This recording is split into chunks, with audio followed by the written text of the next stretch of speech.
I'm absolutely terrified. Have you all heard the concept, we are all one? Yeah. This is working for me, because if I suck, you suck. This grounding thing, this whole grounding thing is a bit tricky. Recently, I was doing my other job, and that is bookkeeping, and I was really busy, and I was trying to get some work done, but I was completely off with the fairies. So I was thinking, how can I do two things at once? How can I ground myself and work on a profit and loss statement? I had the best idea ever. I went and got a piece of driftwood and stuck it down my bra while I was working. It didn't work. You actually need to go and hide in a tree. So when I was looking at this thing, I thought, I need to look up how to do stand-up comedy. The first thing it said is, remember, nobody has forced you to get up here.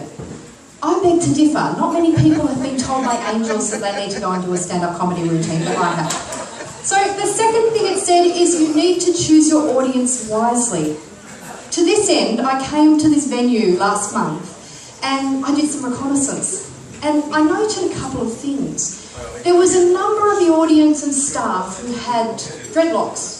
So, to this end, I worked on my beginner dreadlock. This is to endear myself to those people. The second thing is that there may be a percentage, don't hold me to this, but there may be a percentage of the audience who have smoked some weed before they got here, making them possibly more jovial than the average crowd. This is working for me. So I had found my venue. So, how did this happen? I was just a person in 2013 who had no concept about spirituality, or I didn't believe in anything. Then all of a sudden the floodgates opened and I had so much information it wasn't funny. I spoke to a friend of my mother's, who she's known for 30 years, but I don't know very well. And this lady said, you need to learn how to Om chant. What the hell is Om chanting? So I get on Google and I look it up and I found a course doing yoga and Om chanting for a weekend in Mangrove Mountain. I thought, okay, I can do this. I get on the internet and I'm filling in the online form.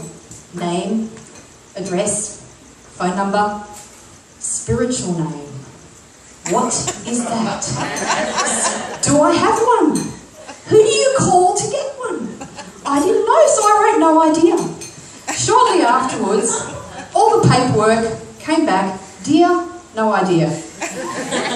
Rather appropriate, really. Then we come to the concept of yoga. I am the most inflexible person in the world. I had visions of myself standing up the back of the room like this. And the teacher would say, Irene, you need to participate. We're doing downward dog. I'd say, I am participating. Oh, well.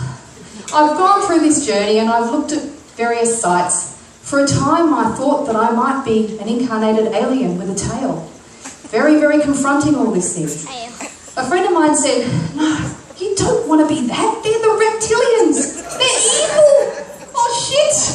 I own a turtle. I collect lizards as a child. I'm a reptilian. Another friend pointed out, no, it's fine, it's fine. You have an innate fear of crickets. Crickets are the staple food of the reptile. Phew, I was safe. Then I went to another site and they had all these cool names. Starseed, Earth Elemental. I was looking at them all thinking, could I be one of these? I had no idea. All this information. I get on and I'm looking, Starseed, no, that's not it. Earth Elemental, no, that's not it either. All the cool names went and we were left with leprechaun. I'm an effing leprechaun. So my partner Jason, he's a non-believer. He doesn't believe in anything. He actually said to me, when we first got together, if you start believing in religion, I'm out of there. He didn't get religion, he gets a partner trying to work out if she's an incarnated reptile or a leprechaun. Poor Jay, lovely bloke. He doesn't talk much. You have to kick him every now and again to make sure he's alive. So, you get really, really good at reading the slight muscle twitches, eye movements and lip curls. It's sort of like living with Stephen Hawking without the computer. We were sitting on the balcony recently, and I was saying to him, Jay, this is really happening to me. I was getting really frustrated. Why are you not listening? Melissa, Lucy, Serena, Joanne, they believe this is happening to me, and yet you just don't. And he said, using half of his daily word count, I've got only one thing to say about that. I looked at him. His response was, bah! Bah! Seriously, bastard.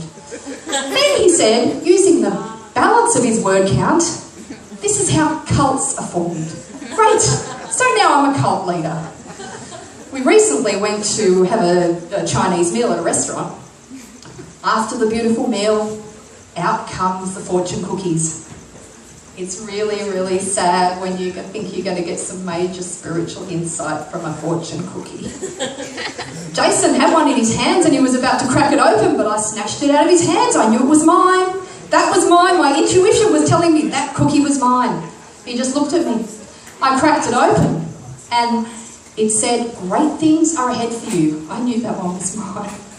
And then Jason cracked his open and it said, a passionate encounter is in your future. His response, about freaking time. All I can say is, clearly the fortune cookies are wrong sometimes. Oh dear, I want more support from my partner. He needs to support me in my spirituality, and to this end I have purchased him his first piece of cheesecloth clothing. We'll be getting him to put this on later and parade it around. I'm sure he will be thrilled. Oh, fucking During this journey, I've met some really interesting people.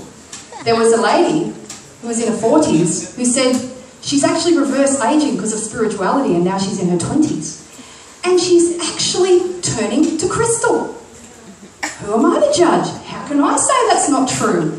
Crystal. I went home. And I stood in front of the mirror and I'm going, crystal. My cleaner came in and I said, apparently people are turning to crystal. She said, well, you're not quite there yet. Maybe with liquid crystal. So look, this reverse aging thing, I could cope with that. I mean, my daughter recently came home, and have you ever noticed how kids, they can do something really good, like they can say something really nice, but then you get the slap across the face. Well, this is one of those situations. So my daughter comes in and says, Mum, I bought you a beautiful bottle of perfume. That's the nice bit. And I said, fantastic, sweetie, I'm looking at my perfume. And she said, yes, I had to look everywhere for it. She said it was so hard because all the perfumes I smelled just felt like they should be for someone much younger. Thank you very much, Jennifer.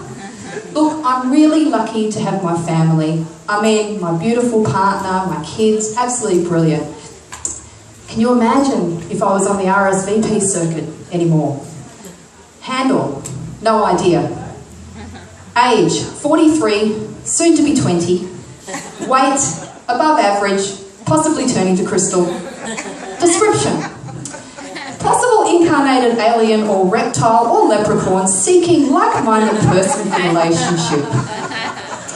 What can I say? I'm staying married. My son, he goes to a Catholic school. They believe in angels. He says, why can't I tell the people at the school about their experiences? And he just doesn't understand. But, you know, how am I meant to say, yes, sweetie, you can tell people that Mummy talks to angels. So, look, in ending, what I want to say to people is follow the synchronicities, enjoy your life, live life in the moment, even if that means you end up doing stand-up comedy. Thank you very much.